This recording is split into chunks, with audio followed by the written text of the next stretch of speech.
Afinguessan n'est pas à la hauteur. Hein. C'est pas normal. Un ancien premier ministre et puis chef du parti qui se comporte comme ça, c'est pas la peine. Alors, parlez de fraude, dites-nous réellement ce qui s'est passé.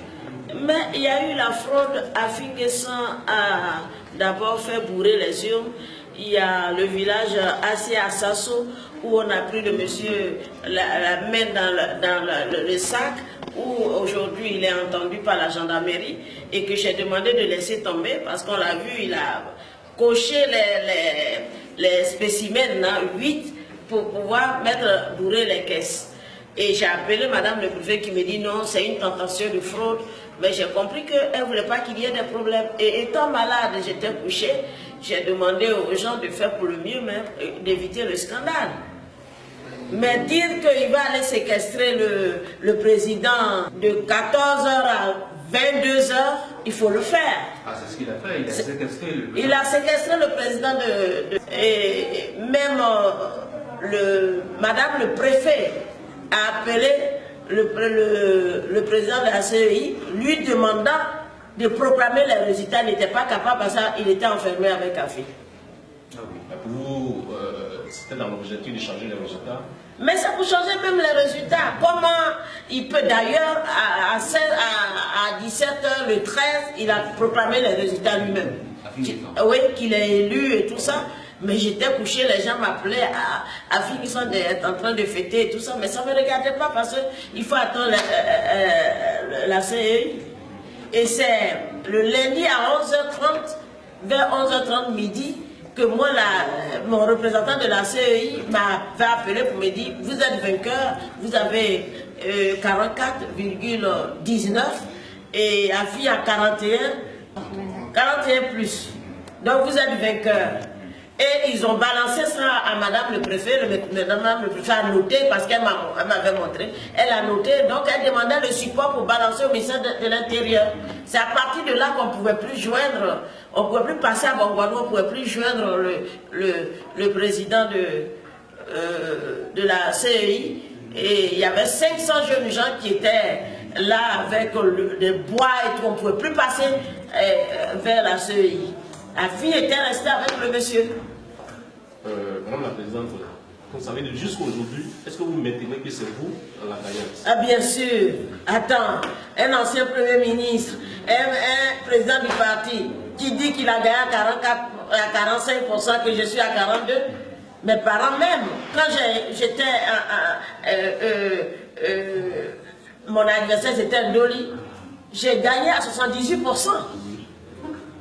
Il n'a pas honte, c'est une honte. Et puis moi, malade, couché, il disait qu'on m'a pris par la main. Donc je ne peux pas comprendre qu'à ce niveau, on peut se comporter comme ça. Et puis mettre les enfants des gens dans les rues. Et si je fais sortir des gens, c'est un affrontement. Moi, je suis maire. Je ne peux pas cautionner ça. Il s'agit de ma région. Vous avez les documents, on a tous les documents, appui tout. Tout. Qu'on va amener. Moi, je ne voulais pas poursuivre. Je voulais le laisser et qu'il prenne la région et puis on va voir ce qu'il peut en faire. Non, mais la loi vous donne la possibilité de poursuivre, faire des réclamations. Qu'est-ce que vous l'avez fait? Oui, mais on est tellement sidérés parce que quand on te dit que tu es élu, qu'après toute la nuit, le lendemain, on te dit qu'il faut faire rotation. Et même là, ils avaient caché quelqu'un qui nous appelle pour dire non, Afinguessan a pris le président de la CEI en otage et qu'ils ont changé les données. Je me dis ça ne peut pas se faire. Pour moi, il a scanné qu'il avait balancé à la CEI, à Abidjan.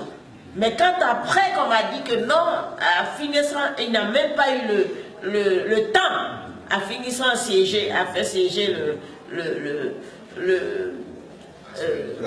la CEI. Bon, je me demande comment on peut briguer. Quand tu ne peux pas aller aux élections, il ne faut pas aller aux élections.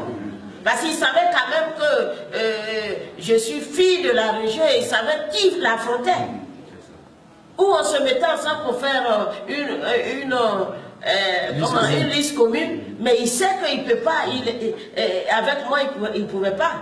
Donc il s'est appuyé sur les fraudes. Et puis il est menteur, c'est ce qui me fait mal. sachant que ce monsieur a gouverné ce pays. Ça, j'ai très mal par contre. Comme on peut mentir, on peut dire des choses parce qu'il faut le dire. Pourquoi? Madame la Présidente, donc le document final. Aucune valeur morale.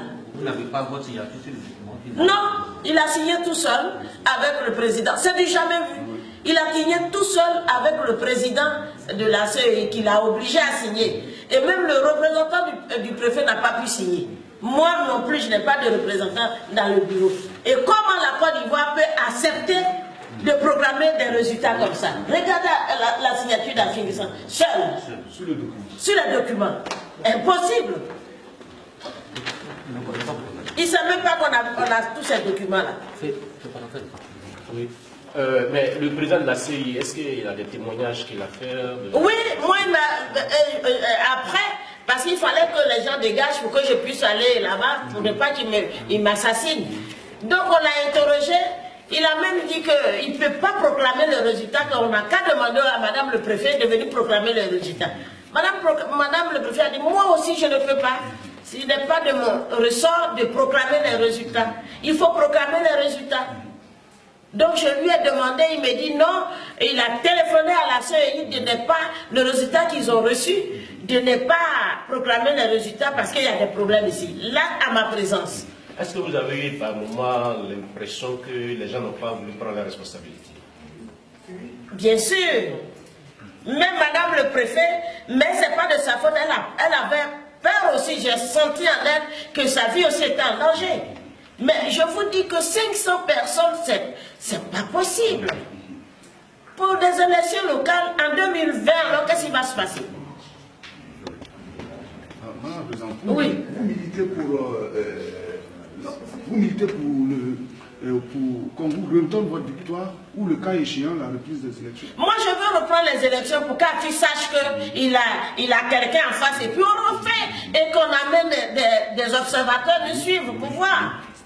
Spécialement pour ces élections. Ce n'est pas normal.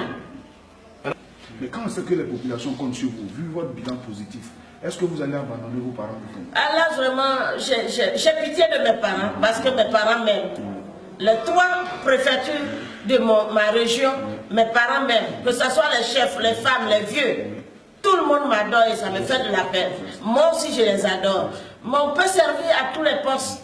On peut rendre service sans être chose. D'accord.